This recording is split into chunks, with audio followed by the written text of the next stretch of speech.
सिंधी समाज की संस्कृति, सभ्यता एवं विभाजन के बाद उनकी संघर्ष यात्रा को अक्षुण्ण बनाए रखने के उद्देश्य से सिंधु यूथ विंग रीवा द्वारा स्थानीय कृष्णा राज कपूर ऑडिटोरियम में 30 सितंबर 2024 को सायंकाल 7 बजे से रात 9 बजे तक जर्नी ऑफ सिंधीज कार्यक्रम का आयोजन किया गया है। उक्त कार्यक्रम को भव्यता प्रदान करने के लिए प्रमुख कहानीकार एवं लेखक मोहित शेवाणी जी बॉम्बे से अपनी 20 सदस्यीय टीम के साथ रीवा आ रहे हैं। इस अद्भुत कार्यक्रम में संगीत और दृश्यों के माध्यम से विभाजन के बाद अपनी जन्मस्थली को छोड़कर देश के विभिन्न स्थानों में पुनर्वास के दौरान किए गए आर्थिक, सामाजिक एवं व्यापारिक संघर्ष का भी चित्रण किया गया है। उल्लेखनीय है कि भारत की आज़ादी में सिंधी समुदाय ने न केवल महत्वपूर्ण भूमिका निभाई, बल्कि भारत के खातिर उसने अपनी हजारों साल पुरानी विरासत जन्मस्थली सिंध प्रदेश को ही त्याग दिया, जहाँ सिंधी साहित्य, संस्कृति एवं सभ्यता पली बढ़ी हुई।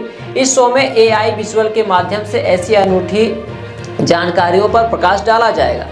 उक्त आशय की जानकारी सिंधु यूथ विंग के संस्थापक संरक्षक सचिन डुडानी ने 26 सितंबर को स्थानीय गुड़ चौराहा स्थित सिंधु भवन में आयोजित पत्रकार वार्ता के दौरान प्रदान की है। आइए आपको सुनाते हैं पत्रकार वार्ता के दौरान आगे और क्या जानकारी दी गई है।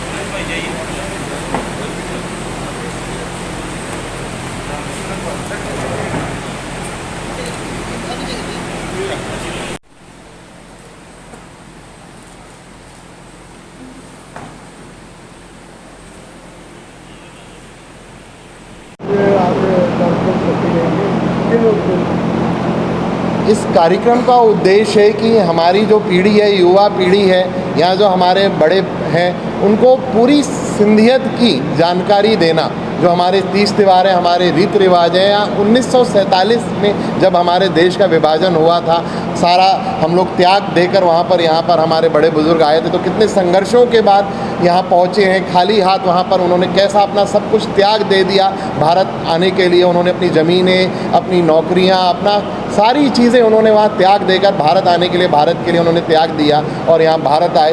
यहाँ स्वतंत्रता आंदोलन में हमारे बड़ों का क्या हाथ था, उन्होंने कितने अपने संघर्ष किए, भारत को आज़ादी दिलाने में कितने उसमें महत्वपूर्ण भूमिकाएं निभाई। ऐसी कई अनूठियाँ जानकारियाँ इस कार्यक्रम के माध्यम से मिलेंगी। आज की जो युवा पीढ़ी जिसको इन सब बातों की जानकारी नहीं है, युवाओं को एक सब चीज़ों की जानकारी देना, तीज त्यौहार, हमारी संस्कृति, हमारी धरोहर, मेन उद्देश्य इस कार्यक्रम को करने का। कार्यक्रम का नाम ही जर्नीज ऑफ सिंधीज है, यानी कि सिंधी समुदाय की उल्लेखनीय यात्रा, रिमार्केबल यात्रा। आदरणीय कार्यक्रम जो है 1.5 घंटे का है, लेकिन वो 1.5 घंटे में हम 1947 से लेकर अभी तक के जितनी भी हमारे समुदाय से जुड़ी बातें हैं, चाहे वो हमारा संघर्ष हो वहाँ छोड़ने के बाद सिंध, यहाँ हम खाली हाथ आए, कैसे हमारे बड़े बुजुर्गों ने मजदूरी, मेहनत करके, संघर्ष करके आज भारत में ही नहीं पूरे विश्व में सिंधु समुदाय का एक नाम गर्व के साथ लिया जाता है, अपनी एक जो अलग जगह बनाई है। तो वो 1.5 घंटे में हम लोग जो हमारा सिंध कहा जाता है उसके अंदर बिल्कुल चले जाएंगे और वो 1.5 घंटे में हमें लगेगा कि हम 1947 से लेकर अभी तक बैठे हुए हैं। इतना अद्भुत और अत्याधुनिक उपकरणों से ये कार्यक्रम को किया जा रहा है। AI विजुअल एक टेक्नोलॉजी होती है जिससे ये दर्शाया जाता है चित्रों को कि स्वयं वो चित्र आपके सामने सारी चीज़ें हो रही हैं। जितनी पुरानी बातें हैं इस कार्यक्रम में अपने को ऐसा लगेगा कि सामने ये सब हमारे हो रहा है। ये 30 सितंबर को दिन सोमवार को राज कपूर ऑडिटोरियम में ठीक 7 बजे कार्यक्रम चालू हो जाएगा। हम जो इस कार्यक्रम के लिए लगे हुए हैं, तो हमने राज कपूर ऑडिटोरियम को पूरा सिंध में करने के कई सारे सार्थक प्रयास भी कर रहे हैं, विभिन्न प्रकार की झांकियों के माध्यम से कि देश स्वतंत्रता आंदोलन में हेमू कलानी शेरे सिंध जो कहे जाते हैं, उन्होंने क्या क्या संघर्ष किया, उनके फांसी का वहाँ पर जीवांतरण पात्रों के द्वारा एक संदेश रहेगा। हमारे इष्ट देवता भगवान झूलेलाल जी स्वयं वहाँ विराजमान होंगे। कई ऐसी अद्भुत ऐतिहासिक बोलती हुई तस्वीरों का वहाँ पर प्रदर्शन किया जाएगा और अंदर फिर ये कार्यक्रम चालू हो जाएगा। बिल्कुल आ रहे हैं बाहर से, मेन सतना, सीधी और मैयर, कटनी मिला के 43 जो वहाँ के प्रमुख लोग होते हैं, पंचायतों के जो अध्यक्ष और उपाध्यक्ष कहलाते हैं। इस प्रकार से 43 से लेकर 46 लोगों की लिस्टिंग हमारे पास पहुँच चुकी है, नामों के साथ, उनके पदों के साथ। और इसके अलावा कई और लोग भी बाहर से आ रहे हैं जो फ़ोनों के माध्यम से इस कार्यक्रम में पहुंचना चाहते हैं। अभी ये नियरेस्ट भोपाल में कार्यक्रम हुआ है, कई बड़े शहरों में कार्यक्रम चल रहा है। भोपाल में ये कार्यक्रम हुआ है क्योंकि भोपाल आयोजन जो कार्यक्रम के कहानीकार हैं और स्टोरी टेलर हैं उनका वो होम टाउन है। भोपाल में 4 दिन की घोषणा में इस कार्यक्रम में 2000 लोग पहुंच गए।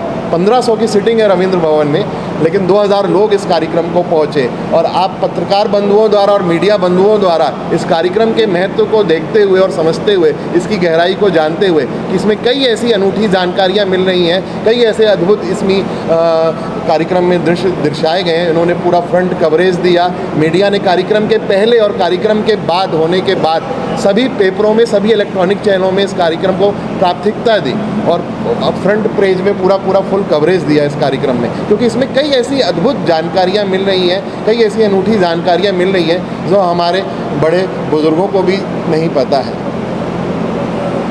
सर्व सुविधायुक्त नेशनल हॉस्पिटल समान तिराहा रीवा में अब कैंसर का सफल उपचार और ऑपरेशन की सुविधा उपलब्ध है। हमारे यहाँ मिल रहा है आयुष्मान भारत निरामय योजना का लाभ। आयुष्मान जन आरोग्य योजना के तहत सभी प्रकार के मेडिक्लेम की सुविधा उपलब्ध है। हमारे यहाँ लेजर कैंसर, अस्थि रोग, एंडोस्कोपी, लेप्रोस्कोपी एवं प्रसूति रोग का अनुभवी चिकित्सकों के द्वारा उपचार किया जाता है। कैंसर के इलाज एवं ऑपरेशन अब रीवा के नेशनल अस्पताल में उपलब्ध है। नेशनल हॉस्पिटल के संचालक डॉक्टर अखिलेश पटेल के द्वारा उपलब्ध करवाई जा रही हैं सभी सुविधाएं। आयुष्मान से संबंधित किसी भी प्रकार की जानकारी के लिए संपर्क करें मोबाइल नंबर 9691288560 पर या फिर संपर्क करें 7566831551 पर। हमारा पता है नेशनल हॉस्पिटल समान तिराहा रीवा। संपर्क करें 07662359974 पर या फिर संपर्क करें 8602885990 पर।